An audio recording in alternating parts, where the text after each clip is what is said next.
So ఇక హైదరాబాద్లో విపరీతంగా విష జ్వరాలు వస్తున్నాయి, రోజు రోజుకు పెరుగుతున్నాయి తప్ప తగ్గడం లేదు. ఇక నిన్న కూడా ఇలా వ్యాధుల విజృంభణతో నగరవాసులు ఆసుపత్రులు బాటపడుతున్నారు. పేదల పెద్ద ఆసుపత్రి ఉస్మానియాకు గురువారం రోగులు భారీగా వచ్చారు. వైద్యులు రాసిన మందుల కోసం ఆసుపత్రి ఆవరణలో పంపిణీ కేంద్రం వద్ద ఇలా బారులు తీరినటువంటి పరిస్థితి. సో అంటే ఇక ఏ స్థాయిలో ఇబ్బందులు ఎదురవుతున్నాయి జ్వరాలతో అనేది మనకు అర్థమవుతుంది. దీంతో పాటుగా ఇక ఆకాశ మార్గం సుగమం అంటూ 170 ఎకరాలు ఇచ్చేందుకు రక్షణ శాఖ అంగీకారం. బదులుగా మరో చోట 400 ఎకరాలు ఇవ్వనున్న సర్కార్. కీలకమైన ఎలివేటెడ్ ప్రాజెక్టుపై తొలగిన ప్రతిష్టంభన. రాజధాని నుంచి రాష్ట్రంలోని ఇతర జిల్లాలకు వెళ్లేందుకు కీలకమైన 2 ఎలివేటెడ్ కారిడార్ల నిర్మాణం విషయంలో రక్షణ శాఖతో ఏర్పడిన ప్రతిష్టంభనకు పరిష్కారం దొరికింది.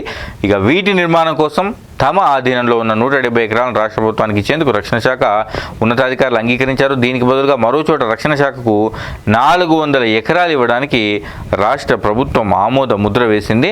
ఇక దూసుకెళ్తున్న శంషాబాద్ విమానాశ్రయం అంటూ మెట్రో నగరాల్లో దీనిపైనే ఎక్కువ వృద్ధి రేటు నమోదైంది.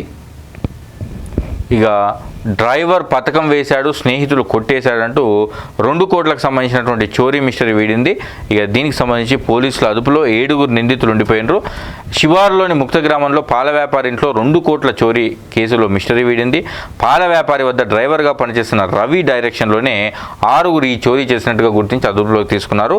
పాల వ్యాపారి తన ఇంట్లో 15 లక్షలు చోరీ అయ్యాయని ఫిర్యాదు ఇవ్వగా చోరీ చేసిన వారు మాత్రం సంచిలో 2 కోట్లు ఉన్నాయని పోలీసులకు చెప్పడం విడ్డూరం.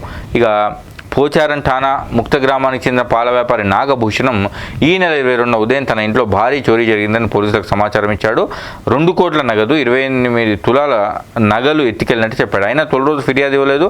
అదుపులో తీసుకుని విచారించగా మరుసటి రోజు ఠానాకు వెళ్ళి 15 లక్షలు పోయినట్టుగా ఫిర్యాదు చేశాడు. పోలీసులు అనుమానంతో దర్యాప్తు ప్రారంభించారు. ప్రత్యేక బృందాలతో సీసీ కెమెరాలను తనిఖీ చేయగా ఓ ఆటోలో 3 రాకపోకలు సాగించినట్టుగా గుర్తించారు. దాని ఆధారంగా సుమారు 200 పైగా సీసీ కెమెరాలను పరిశీలిస్తే ఆటో నెంబర్ ద్వారా పవన్ మహేష్లను అదుపులోకి తీసుకున్నారు.